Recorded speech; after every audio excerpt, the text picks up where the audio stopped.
As long as the law that exists in the land follows this spirit of justice and spirit of maslahah, the benefit of the people, that's the Sharia.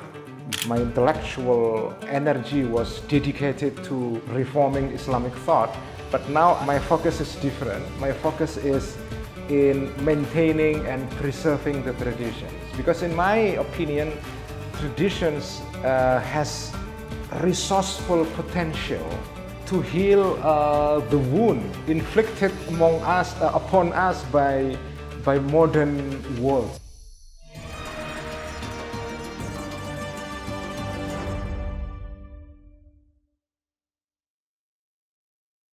With me, Ismail Fahmi, now with a closer look. Still in Jakarta, Indonesia, and with me now, Gus Ulil Abshar Abdalla. Gus, here in Indonesia, we know as the son of a sheikh. So we call someone who was raised in a particular Islamic tradition in Indonesia under sheikh leadership. So they are used to be called as Gus. So here with us now, Gus Ulil Abshar Abdalla, one of the chairmen at Nahdlatul Ulama.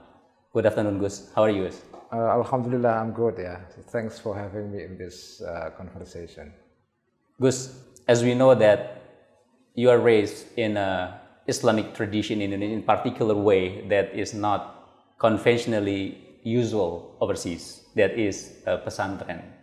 Can you tell us more about your background in that in the education thank you. area? So pesantren is a name for madrasah in our language, yeah.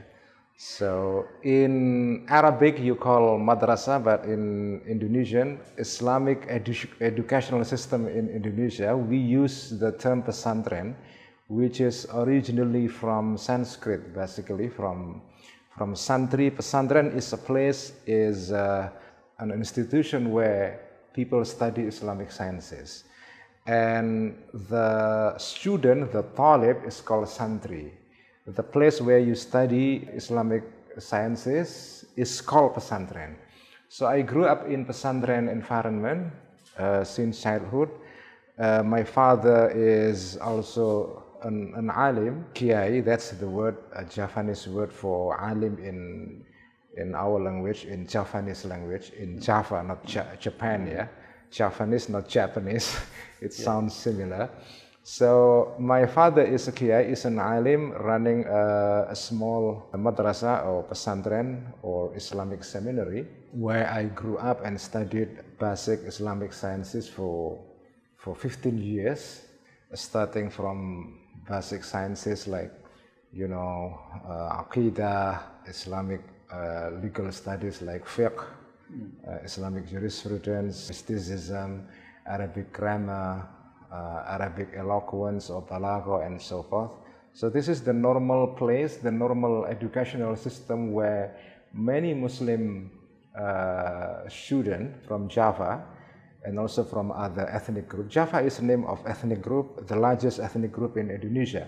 Pesantren is basically the main educations enjoyed by many Muslim students in Indonesia because it's provide a cheap education with a good quality, given the fact that the government cannot provide an education for all, an affordable education for all, despite effort from the government to provide a free education on basic and secondary level. But still, there are many students who cannot have an access to educations. So instead of going to public school, they go to Islamic seminaries, madrasah, because this education in madrasah is considered as good education, affordable, cheap, with a good quality, because this traditional madrasah or Islamic seminaries are modernizing gradually over last 20 or 30 years. It's not just providing traditional education, but also traditional educations mixed with modern subject. So in addition to studying Islamic sciences, they study also math, geography, physics, biology, chemistry, and so forth. So, and now there is lately there is a tendency among Muslim parents to prefer to send their children to these Islamic seminaries simply because of seeing advantage in this institution. Because besides sciences, they also, this education, traditional education in pesantren, in madrasah, it's provide character educations or akhlaq. Yeah? So that's why propensity for the parent to send their children to these Islamic seminaries, madrasah or pesantren, are getting higher and higher because they believe they put trust in this education because it's provide not only academic education or cognitive educations, but also characters, education on akhlaq. Yeah, so as we know that Nahdlatul Ulama was born after the pesantren era. I mean, like pesantren was there before Nahdlatul Ulama. Yeah. So was Nahdlatul Ulama the child of pesantren, or could you explore more about that? Yeah, so Nahdlatul Ulama is one of two major Islamic organizations in Indonesia. So we have Nahdlatul Ulama and Muhammadiyah.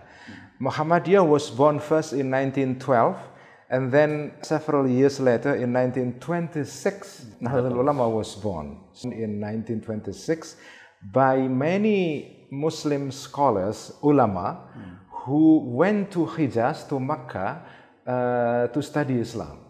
This is an important phenomenon in Indonesia that in 19, or even before that, in 1819, early 20th century, Indonesian Muslim who wanted to study Islam, they tend to go to Mecca and Medina to study Islam.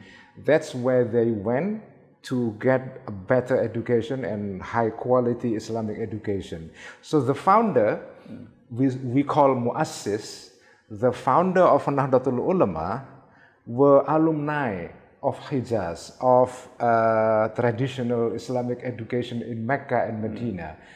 The founder of Nahdlatul Ulama is called Sheikh Hashim Ash'ari. He went to Mecca to study Islam in, I think at the turn of 20th century, together with the founder of Muhammadiyah. So this is interesting. The founder of two major Islamic organizations in Indonesia, i.e. Muhammadiyah and Nahdlatul Ulama, both of them went to study in Mecca, went to study Islam in Mecca, the guidance of same Sheikh. So they study with the same Sheikh, same Mashayikh in Hijaz. The founder of Muhammadiyah is Kiai Ahmad Dahlan. The founder of Nahdlatul Ulama is Sheikh Hashim Ash'ari. Both of them studied Islam in Hijaz, in Mecca. The difference being that Sheikh Ahmad Dahlan, or Kiai Ahmad Dahlan, the founder of Muhammadiyah, imbibe or get some influence of modernist ideas introduced by scholars like Muhammad Abdu and Rashid Ridho. While Kiai Hashim Ash'ari, the founder of Nahdlatul Ulama, he might be familiar with the ideas of Muhammad Abdu and Rashid Ridho, but he didn't adopt it, like Kiai Ahmad Dahlan. That's why Muhammadiyah tends to be regarded as modernist Islamic organizations with modernist, inclinations, whereas Nahdlatul Ulama is a traditional Islamic organization. I mean, promoting traditional Islam, Sunni Islam, But both ulama, the founder of Muhammadiyah and Nahdlatul Ulama, are students of same sheikh, same Islamic institution in Hijaz, despite divergence in later trajectories. Muhammadiyah became modernist organization, Nahdlatul Ulama became a traditional Islamic organization. So Nahdlatul Ulama, of course, came into being or was born in 1926, long after pesantren has been there. Was popular Islamic institution in society long before Nahdlatul Ulama even was born. That's why Nahdlatul Ulama is seen as macro pesantren or big pesantren, the umbrella, where the umbrella under which pesantren are gathered, while pesantren is small Nahdlatul Ulama. So Nahdlatul Ulama is big pesantren, pesantren is small Nahdlatul Ulama. So because pesantren is a place where the seed of Nahdlatul Ulama in terms of doctrine, practices, tradition are planted. While Nahdlatul Ulama is a pesantren in a bigger form. Yeah. So both are similar actually. So the essence of Nahdlatul Ulama and the tradition that is promoted within Nahdlatul Ulama is basically pesantren tradition, which is based on 3 pillars. One is adherence to the doctrine of Ash'ariyah or Maturidiyah, the doctrine, the Aqidah of Abul Hasan al-Ash'ari or Abu Mansur al-Maturidi. That's in Aqidah, in doctrine. And then in fiqh, following one of 4 madhab, Hanafi, Maliki, Shafi, and Hanbali. And then in akhlaq, in character matters, it's follow the teaching of Al-Junaid al-Baghdadi and al-Ghazali. That's the essence of Islam taught in pesantren, and Islam as practiced in Nahdlatul Ulama. That's interesting when you mentioned about Muhammadiyah. We understood that in the beginning there was a battle between the two ways of understanding Islam. And in the process, it seems that Nahdlatul Ulama was struggling with the idea of modernity. But in the long run, like in the recent years, in the last 20 years or 30 years, I think there is a movement within Nahdlatul Ulama to modernize what we call the traditionalist way of doing Islam in Indonesia. So what do you take on that? I mean, like, I think the issue of modernity is very challenging within NU itself. So how finally NU grapple with that? So modernity and modernism, or in other term, we also use the term tajdeed or reform. Yeah, the issue of reform, modernity, and modernism is a burning question.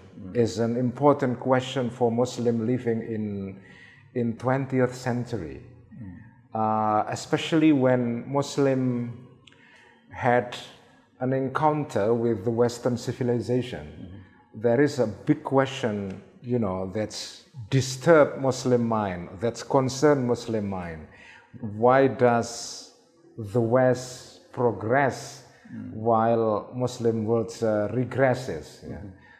Why is there decline in Islamic civilization, whereas Western civilization is on the rise? That's the mind-boggling question for the Muslim living in 20th century.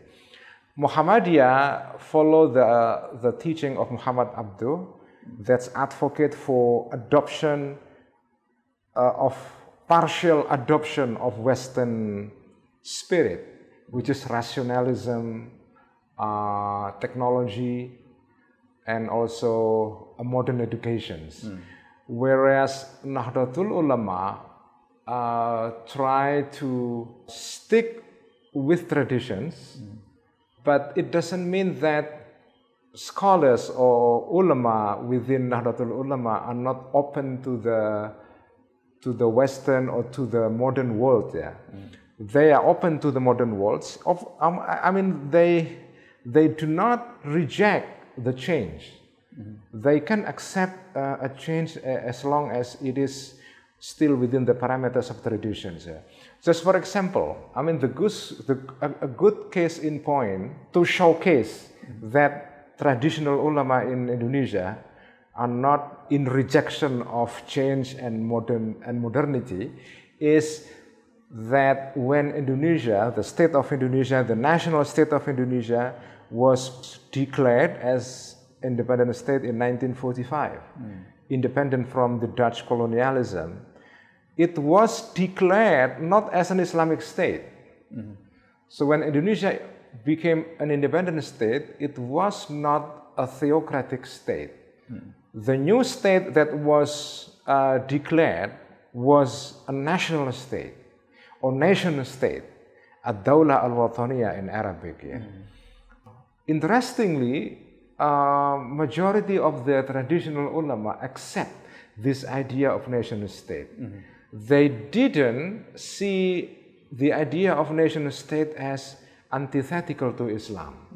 And also, interestingly, that this new state, post-colonial state of Indonesia, not only non-Islamic state, also it is based on a new ideology, which is called ideology of Pancasila. Pancasila is an ideology of Indonesian state based on unity of divinity, on humanism, on nationalism, on democracy and social justice. Yeah.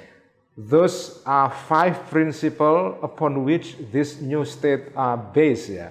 So when this new state was declared by Sukarno, the founding father of this new state of Indonesia, majority of the ulama accept this concept of nation state. And don't forget, bear in mind that the founder of Nahdlatul Ulama, mostly they are educated in Haramain, in Hijaz, in Mecca, under Wahhabi. Not only under Wahhabi, I mean the years where those ulama studied in Mecca were the years of Ottoman. The collapse of the Ottoman the Empire. Ottoman. So they still live in Ottoman era, the caliphate system. Interestingly, when Indonesia was founded, was born, those ulama who live under the era of caliphate, of Ottoman caliphate, they do not advocate for establishing a caliphate system.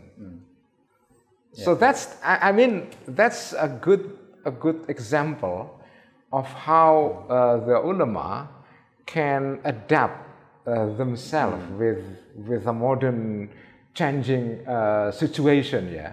Also, they do not reject the idea of nationalism or wataniya.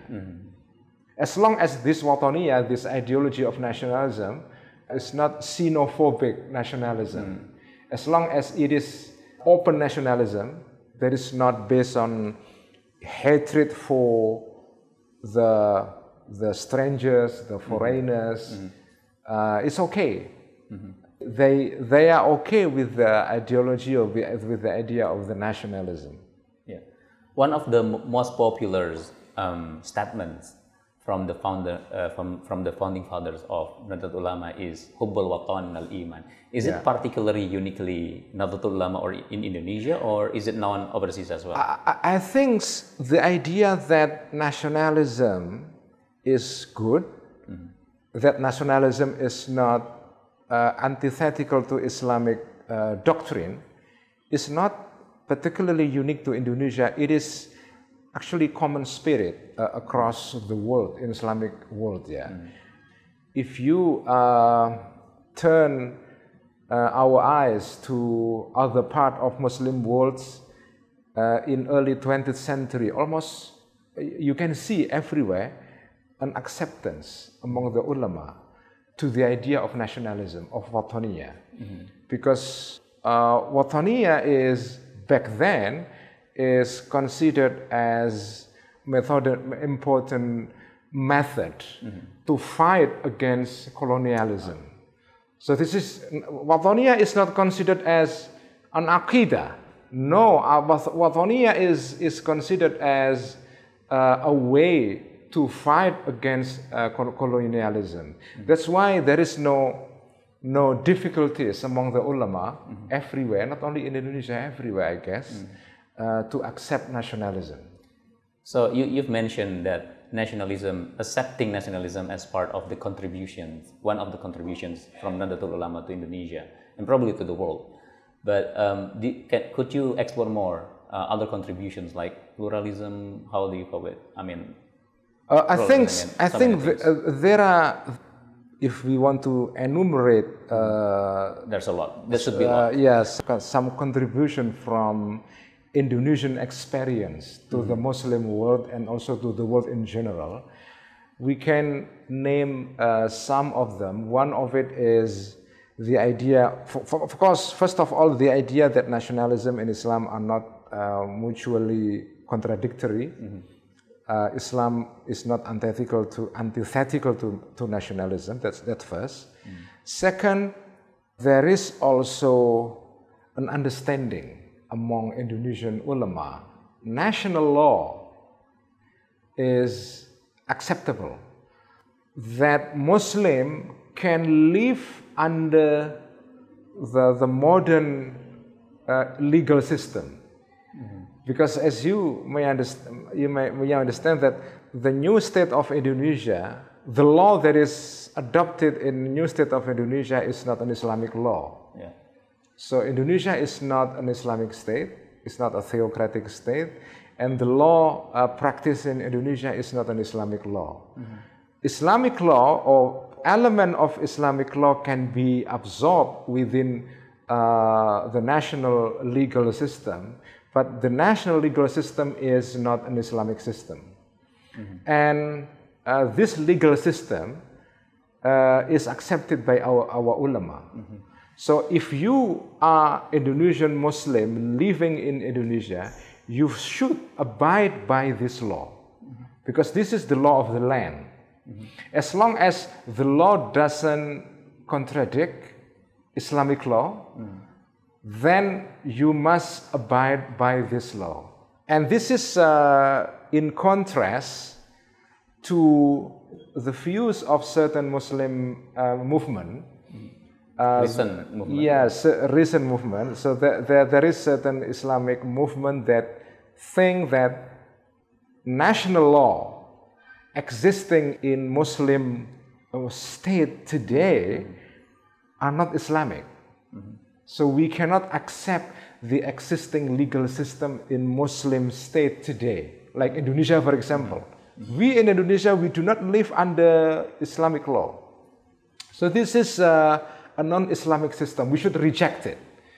That's why certain Islamic movement advocate for the application of Islamic law, Sharia. The opinion of majority of the ulama in Indonesia is that no, national law is okay. We do not advocate for the formalization of the Sharia. That's the terminology. Yeah? We do not promote the formalization of Sharia. Because Sharia is not understood as merely a certain set of rule derived from Islamic legal system or Islamic legal sciences, but Sharia is any legal system that follow the spirit of justice, the spirit of fairness, the spirit of respect for the right of individual, hukukul adamiyin, that's the idea of Islamic law. Any law that respect the individual right of citizen is Islamic, in essence, is Islamic legal system. I think that's the thing that I've seen people misunderstood about the concept of Sharia. Could you say that the law that we know in Australia or in Scandinavian countries, they apply the principles of Islam, but some people say that it's not Sharia philosophically.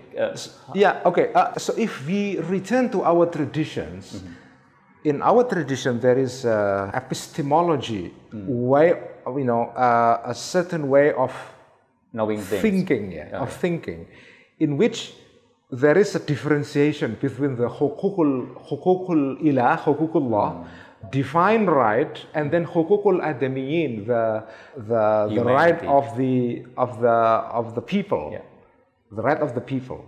So hukukul adamiyin, in the idea of hukukul adamiyin is very important in our tradition.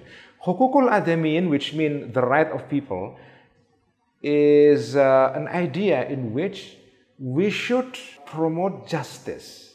When you deal with the public matters, with the people right, the basic principle is justice. Preserving the maslahah, the benefit of the public, of the people. As long as the law that exists in the land follows this spirit of justice and spirit of maslahah, the benefit of the people, that's the Sharia. That's the Sharia. So Sharia is basically any legal system that are based on justice and maslahah. As long as we are dealing with hukuk al-adamiyin. So, for example, if you deal with the law of, let's say, we have here a law of traffics. You know, we have a law of traffic, law that deal with how you conduct traffics in street. You know, you have certain laws. These laws, of course, this law is made by modern parliament. It's not based on literally on Quran and Sunnah in a narrow sense. But if you look at this law, the law of traffic, it is just one example. Yeah, if you look at the law of traffic, for example, as long as this law is based on the principle of justice, fairness, and maslahah, then you can say that this is a law that is contradicting Sharia. It's imbued with the spirit of the Sharia. Yes, it is following the spirit of Sharia. That's why we have the idea of maqasid Sharia. The five. Yeah, the goal of Sharia, the goal of divine law. What is the goal of divine law? Is to preserve the interests of five main goals: religions, life, property, family, and then honor. The al-kulliyatul khamis, ad-daruriyatul khamis. Five principles upon which the idea of Islamic law is based. So as long as law that we have in our state, in any land, in any society, as long as this law are consistent with this principle, then you can say that this is a law that is in essence not antithetical to Islamic law. So you were very much trained in Indonesian Islamic tradition that was pesantren, and then you are among the few from pesantren who have the opportunity to go overseas, to interact with different traditions. You spent a couple of years in the US, for example, and then you interact with many scholars. So what do you reflect on that? I mean, someone raised in very Indonesian Islamic tradition and then interacting with different traditions overseas. So could you share on?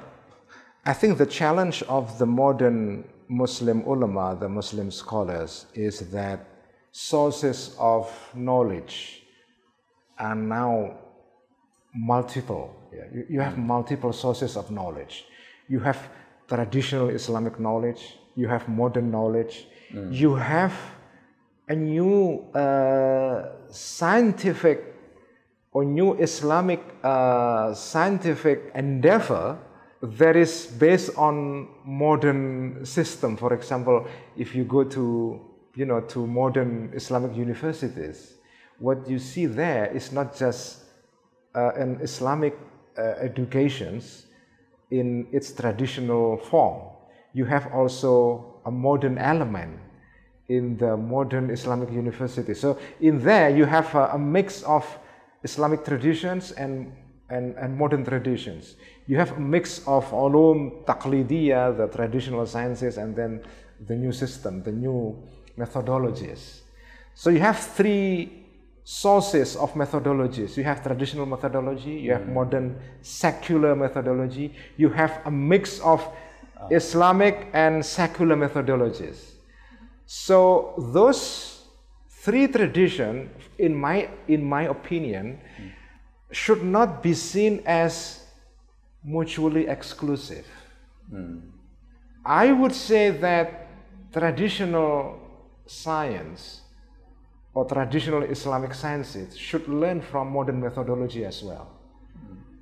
So we should not see modern methodology that is originated in the West as, you know, as alien, as an enemy that we should fight against. No, I don't think so. We can learn from modern methodology, but also we should be critical of certain problematic element in it. I think the good example is Al-Ghazali. Al-Ghazali is, for me, is an icon. The most, or the best icon in our tradition, in which traditional ulama can engage critically with foreign sources. As if you see the Ghazali's intellectual career, it is very obvious that Al-Ghazali, unlike common perception about this figure, is not against Greek philosophy. Ghazali is not against Greek philosophy. His most quoted work, Tahafutul Falasifa, is commonly translated as the incoherence of the philosophers. This is the work of Ghazali, a very popular work of Al-Ghazali. Many people perceive that this work is a total rejection of Greek philosophy. It is not. Al-Ghazali engaged productively and critically, but also critically with Greek philosophy, with Greek civilizations. Ghazali is a good example in which an ulama who is trained in traditional methodology can engage with the modern and foreign sources, foreign intellectual sources, productively, but also critically. Ghazali accepts most of Greek philosophy. Only in certain area, Ghazali rejected. So Al-Ghazali's critique of Greek philosophy is not a critique of all Greek philosophy. He critiques certain element in Greek philosophy that he sees antithetical to Islamic aqidah or doctrine. But the rest is okay. For example, physics, Greek physics, I mean, the so-called tabi'iyat, the science of outer world. Astrology. Yeah, astrology, physics, astronomy, physics, chemistry, biology, those fall within the category of tabi'iyat in the classical tradition. Yeah, classical traditions. Tabi'iyat for Ghazali is okay. Tabi'iyat in modern sense, we can call it science or hard science. For Ghazali, hard science in the sense of tabi'iyat or the science of physical world is something that we a Muslim can study without any problem. The problem is only with the Greek philosophy dealing with the so-called ilahiyat, the metaphysics. Only in metaphysics, Islam has some problem. Because Greek metaphysics is based on certain aqidah, certain metaphysics that doesn't conform to the Islamic aqidah. That's why Ghazali critiqued it. But the rest of Greek philosophy, Ghazali can accept it. And we can adopt this critical stance of Ghazali in our modern context. So that's why, for me, Ghazali is a huge inspiration. Huge inspiration for the modern Muslim scholars. So it is wrong perception to see that traditional ulama, kiai in our terminology, kiai, to be or it's wrong to see them as a backward who reject anything that comes from modern civilization. It is not. It is not. It is not. You've interacted with so many scholars overseas, and then do you find repeated issues that is misunderstood by many people from overseas, both Indonesia and about NU, for example, or about Indonesian Islam?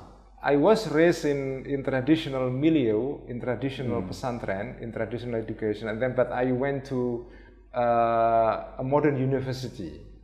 I went to Saudi University where I studied Islamic sciences in more rigid way under the Saudi system.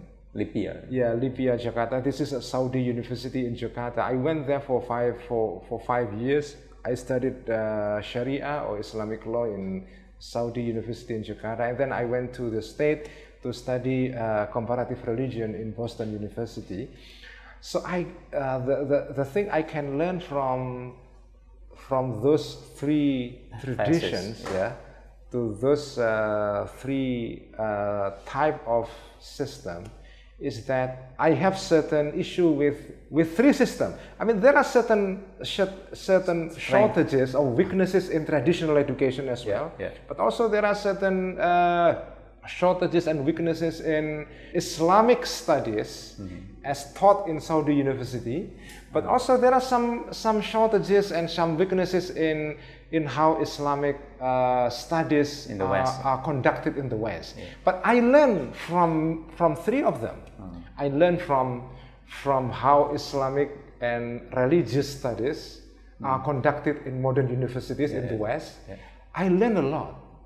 The thing that I like about religious studies and Islamic studies conducted in Western universities is that it is not a sectarian studies. It is not based on sectarian spirit. Oh, it's purely objective. It is scientific endeavor. It's a scientific because we detach ourselves from the. It's not based on faith. It is based on scientific methods. So studying religion or studying Islam is like studying any other object. That's, in certain sense, for me, is good because it's turned the study as something neutral, not sectarian. Because you know that the problem with certain practices in our Islamic institution is that the study of Islam tend to be sectarian. Very exclusive. Yeah, exclusive. If you go to certain school with certain ideological or doctrinal leaning, you have to follow this line of doctrine. If you diverge a little bit of it, you are considered as heretical. You are not accepted. In the West, I mean, when I studied in Boston University, I have friends who is Salafi, who are Salafi Muslim. I have friends who are secular. I have friends who are Ash'ari. It's very interesting. The interaction between scholars in this environment are diverse and creative because you open the space for anyone coming from no matter tradition they come from. You can enter into this space to study the so-called religion or Islam or any faith traditions. That's the advantage of Western methodology in studying religion and Islam. Of course, there are some weaknesses, there are some shortages in this modern methodology in studying Islam, such as, I mean, despite the fact that this is an objective study of religion or Islam, the fact is that this kind of study doesn't instill in you a certain commitment to traditions. So it's, I mean, for me, the essence of being Muslim, for me, is very personal. The essence of being Muslim is for you to be part of certain tradition, certain way of practicing religions. And it is true also of any religion. If you want to be a true Christian, you have to be part of certain tradition. If you want to be a true Catholic, you have to be part of certain tradition. Otherwise, you will be confused. Yeah, otherwise you're confused and you are like a free-riding person. Cherry-picking. Yeah, cherry-picking, and then without any strong commitment and attachment to certain community, traditions, and a way of thinking. That's, for me, is problematic. So that's why I learned from Western method, but also I have some critique of it. In a similar way that Al-Ghazali engaged with Greek philosophy, Greek civilization. I mean, Ghazali, he studied Greek philosophy with great passion. He spent like 3 years auto-studying Greek philosophy. That's the story as taught in our tradition, that Ghazali spent 3.5 years studying with great interest Greek philosophy, and he engaged with Greek philosophy productively, but also critically. That's for me is the spirit that we should keep alive today among modern Muslim scholars there. Now, what about the tradition in Indonesia? I mean, like the things that we learn in Indonesia. What is the strength and what is the weakness? The strength of Islamic educational system in Indonesia is that, I mean, the strength is that it is long-standing traditions. So the kind of sciences taught in our madrasah, in our colleges in Indonesia, in pesantren, are traditional Islamic sciences that are normally taught in other madrasah in other countries. So there is a similarity in terms of sciences taught here and elsewhere. You have the so-called Darsin-Nizami or Indian Islamic curriculum taught in Indian madrasah, in Darul Ulum, in Deobandi school in India, for example. They follow the so-called Darsin-Nizami. There is also Nizami, the curriculum taught here in Indonesia, following certain tradition, and there are similarities between Islamic educational system taught here, used here, and elsewhere. For example, we have certain subject like tafsir, hadith, Quranic exegesis, study of prophetic traditions, jurisprudence, grammar, and so forth.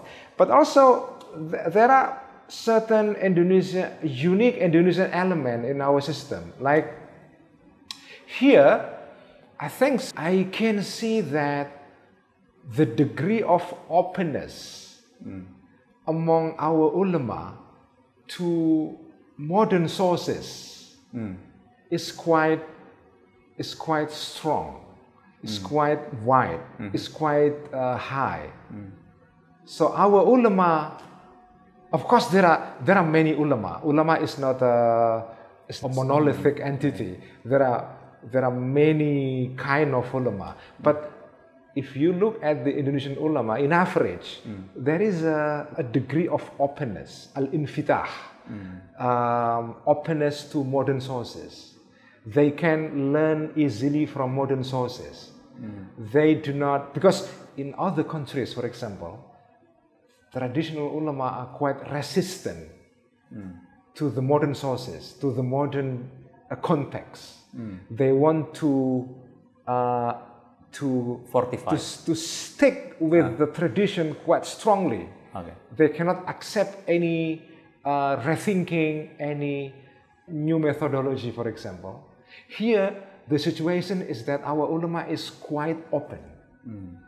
Of course, the openness is not without limit. There are certain borders, there are certain limits beyond which, if you cross the limit of tradition. There are certain limits, but the limit is quite flexible, open. That's why our ulama can adapt with the changing social context quite easily. And I think this is something I'm grateful for as an Indonesian Muslim. So here, for example, you can see Islam and democracy can next to each other. Islam and democracy are not contradictory, are not antithetical. Islam and democracy can go together hand in hand in our experience. And that has a lot to do with how Islam is understood here by Muslim, by our ulama. For example, the minority right, for example. Despite some challenges in our interreligious life, interreligious relationship in Indonesia, the general sentiment of Muslim in Indonesia is that we can live peacefully with the non-Muslim. We respect the right of non-Muslim to live and practice their faith freely, and it is guaranteed by our constitution. And for example, we have a Shiite here, we have Ahmadiyya people here, we have minority group here. They can live freely in Indonesia despite certain challenges that they face over last 20, 30 years after Reformasi, after political reform in 1998. Still, I mean, the atmosphere is quite tolerant towards minority groups. Yeah. The grand narrative is still protecting them. Yeah, protecting them and respecting the minority right. Yeah. For example, in certain Islamic country, Ahmadiyya is considered, just to name one minority group in Islam, Ahmadiyya. I mean, in certain Muslim country, Ahmadiyya is considered as non-Muslim. But here they can live freely. They can practice their faith freely, despite some resistance from certain Muslim group. Yeah, but they can enjoy freedom here. Of course, majority of the Sunni Muslim in Indonesia do not accept the doctrine of Ahmadiyya on prophethood, on nubuwah, on kenabian. Yeah, but yeah, that's a normal difference in religion. Ulama differ from each other on almost every issues. Yeah, that's normal. But we can accept them as the citizen of Indonesia. You were firstly known in Indonesia across cities, across provinces, when you wrote an article back when you were like 30-something, 35 years old. And then since then, many people in Indonesia have been looking at you very closely. 10 years ago, we did an interview, and then you said to me that there should be two types of, not maybe asatis or ulama within Muslim communities. The first one is the one that should push the brake, and another one is should push the gas, you know. So the accelerator. The accelerator. Yeah. So I used to be involved in promoting the so-called liberal Islam. In 2001, I founded a movement called Liberal Islam Network. That was my first venture into Islamic intellectual activism. And since then, I became a very controversial figure in this country, because I promoted reform of Islamic thinking, reform of Islamic ideas, reform of Islamic tenet, that I consider irrelevant in our modern society. I still think that this reform is important. I do not deny the fact that there are certain problematic elements in our thinking, in our Islamic thinking as we see today.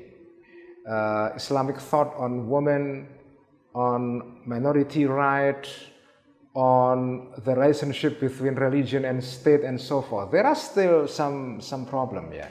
I still think that reform is very important in Islamic traditions.